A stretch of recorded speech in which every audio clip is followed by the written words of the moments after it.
నమస్తే. Welcome to our channel. నా పేరు నరేష్. జగన్మోహన్ రెడ్డి ఆంధ్రప్రదేశ్‌లో పరాజయం తర్వాత ఆయన పార్టీని కాపాడుకునే ప్రయత్నం చేస్తున్నారు. దీనికి సంబంధించి ఆయన గెలుచుకున్న ఎమ్మెల్యేల సంఖ్యతో ఆయన ప్రతిపక్ష హోదాను కూడా కోల్పోయినారు. వాస్తవానికి అధికారం చేపట్టిన పార్టీకి ఖచ్చితంగా ప్రతిపక్ష పార్టీ అసెంబ్లీలో ధీటుగా ఉంటది. కానీ ఇక్కడ ఆంధ్రప్రదేశ్ సీన్ రివర్స్ అయింది. జగన్మోహన్ రెడ్డికి లాస్ట్ టైం 151 వస్తే ఈసారి 11 రావడం జరిగింది. సో అసెంబ్లీలో ప్రత్యక్ష ప్రసారం సంబంధించి ప్రతిపక్ష హోదా ఉండాలంటే అక్కడ మినిమం 18 సీట్లు రావాల్సింది. కానీ జగన్మోహన్ రెడ్డికి వచ్చినాయి 11 సీట్లే. దీనికి సంబంధించి ఆయన ప్రతిపక్ష హోదా ఇవ్వాలి అని చెప్పేసి ప్రభుత్వాన్ని కోరారు. అదేవిధంగా ఆయన ఇంకో కామెంట్స్ కూడా చేశారు.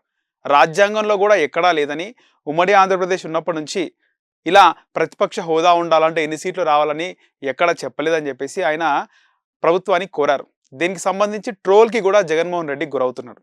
మరోపక్క ఇటు తెలంగాణలో కూడా జగన్మోహన్ రెడ్డికి సంబంధించి ఉన్నటువంటి ఆస్తులకు ప్రాబ్లం ఉంది. ఆస్తులకు సమస్య వస్తుంది. ఇక్కడ రేవంత్ రెడ్డి ఉన్నారు. ఖచ్చితంగా మొన్న జగన్మోహన్ రెడ్డి ఉన్నటువంటి హైదరాబాద్ ఇల్లు లోటస్ పాండ్ దగ్గర బయట సెక్యూరిటీ కోసం వేసుకున్నటువంటి ఇనుప రూమ్లను, ఇనుప షెడ్లను అవి ఫుట్పాత్ల పైన ఉన్నాయని చెప్పేసి జిహెచ్ఎంసీ తొలగించింది. ఇక ఇది కేవలం ట్రైలర్ మాత్రమే. జగన్మోహన్ రెడ్డికి ఉన్నటువంటి ఆస్తులు అవి ఆస్తులా, అక్రమ ఆస్తులా, ఖచ్చితంగా వాటికి కష్టాలు వస్తాయని భావించాడు జగన్మోహన్ రెడ్డి. ఒకవేళ కాంగ్రెస్ పార్టీలో చేరితే ఎలా ఉంటుంది? ఆల్రెడీ భారతీయ జనతా పార్టీకి సంబంధించి ఎన్డీఏలో ఇటు తెలుగుదేశం అటు జనసేన ఉన్నాయి. ఆయన కనుక కాంగ్రెస్లోకి వెళ్తే ఆయన పార్టీ పేరు కూడా వైఎస్ఆర్ కాంగ్రెస్ పార్టీ. వాళ్ళ నేటివిటీ పార్టీయే కాంగ్రెస్ పార్టీ కాబట్టి ఆయన కాంగ్రెస్ పార్టీలో వైఎస్ఆర్సీపీని విలీనం చేస్తే ఇటు తెలంగాణలో ప్రాబ్లం ఉండదు, అటు బెంగళూరులో ఉన్నటువంటి ఆస్తులకు కూడా ప్రాబ్లం ఉండదు, అక్కడ కూడా కాంగ్రెస్ ప్రభుత్వం ఉంది అని ఈ విధంగా జగన్మోహన్ రెడ్డి ఆలోచించినట్టు తెలుస్తుంది. దీనికి సంబంధించి ఆయన బెంగళూరుకు వెళ్ళి అక్కడ పీసీసీ చీఫ్ డీకే శివకుమార్తో భేటీ అయినట్లు, ఆయన గనుక కాంగ్రెస్ పార్టీలో చేరాలంటే ఆ డిమాండ్లను వాళ్ళ ముందు పెట్టినట్లు తెలుస్తుంది. ఒకవేళ కాంగ్రెస్ పార్టీలో చేరితే ఇటు తెలంగాణలోనూ, అటు బెంగళూరులోనూ, మరి ముఖ్యంగా ఏపీలో కూడా ప్రాబ్లం ఉండదు అని జగన్మోహన్ రెడ్డి ఆలోచిస్తున్నట్టు తెలుస్తుంది. ఇక మొత్తానికి ఏది ఏమైనప్పటికీ కూడా జగన్మోహన్ రెడ్డి చేస్తుంది రాంగ్ అంటున్నారు వైసీపీ శ్రేణులు. ఎందుకంటే 11 సీట్లు వచ్చాయి. రోజులు ఎప్పుడు ఒకలాగా ఉండయి. 11 సీట్లతో అసెంబ్లీలోకి వెళ్ళి ఆ తర్వాత ప్రజా సమస్యల మీద పోరాడితే ఖచ్చితంగా భవిష్యత్తు ఉంటుంది అనేసి ఇక్కడ ఎమ్మెల్యేలు అభిప్రాయపడుతున్నారు. మరోపక్క భారతీయ జనతా పార్టీ ఎమ్మెల్యే రామకృష్ణారెడ్డి సంచలన వ్యాఖ్యలు చేశారు.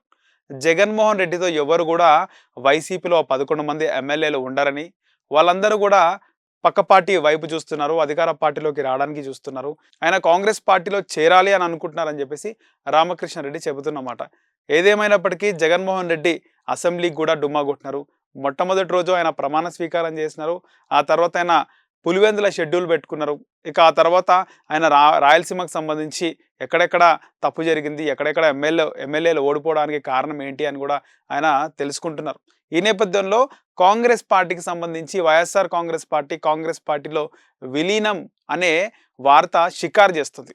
సో జగన్మోహన్ రెడ్డి నిజంగా కాంగ్రెస్ పార్టీని విలీనం చేస్తారా? ఒకవేళ విలీనం చేస్తే పరిస్థితి ఏంది?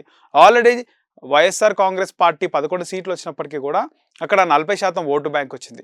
మరోవైపు కాంగ్రెస్ పార్టీకి కూడా ముఖ్యంగా కడప సెగ్మెంట్లో దాదాపు 1,00,000 ఓట్లు పడ్డాయి వైఎస్ షర్మిలకి. సో ఒక్కొక్క అసెంబ్లీ నియోజకవర్గానికి సంబంధించి 10,000 పైచీలకు ఓట్లు పడినాయి. సో మొత్తానికి కాంగ్రెస్ పార్టీకి కూడా కొద్దో గొప్పో అక్కడ ఓట్లు పడినాయి.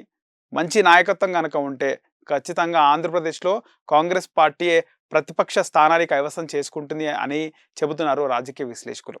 అయితే నిజంగా జగన్మోహన్ రెడ్డికి సంబంధించినటువంటి ఎమ్మెల్యేలు ఇతర పార్టీలోకి వెళ్ళిపోతే, జగన్మోహన్ రెడ్డి ఒంటరి అయితే, ఒకవేళ షర్మిలానే కాంగ్రెస్ పార్టీ కంటిన్యూ చేసి ఆమె గనక ఏదో ఒక రాష్ట్రానికి సంబంధించినటువంటి రాజ్యసభ సీటునిచ్చి కాంగ్రెస్ పార్టీ అధ్యక్ష పదవి బాధ్యతలను అలాగే కొనసాగిస్తే, అటు రాజశేఖర్ రెడ్డి బిడ్డగా కాంగ్రెస్ పార్టీ అధ్యక్షురాలుగా షర్మిల ఒక ప్రతిపక్ష పార్టీగా ఆంధ్రప్రదేశ్లో కాంగ్రెస్ పార్టీని నిలుపుతుంది అని చెప్పేసి ఇప్పటికే రాజకీయ విశ్లేషకులు మాట్లాడుతున్నారు. సో ఇటు షర్మిలను తొలగిస్తే నేను కాంగ్రెస్ పార్టీలో నా పార్టీని విలీనం చేస్తాను, అధ్యక్ష పదవి బాధ్యతలు నాకు ఇవ్వండి అని జగన్మోహన్ రెడ్డి కూడా కాంగ్రెస్ పార్టీ ముందు ఆయనకు సంబంధించినటువంటి డిమాండ్లను పెట్టారంట.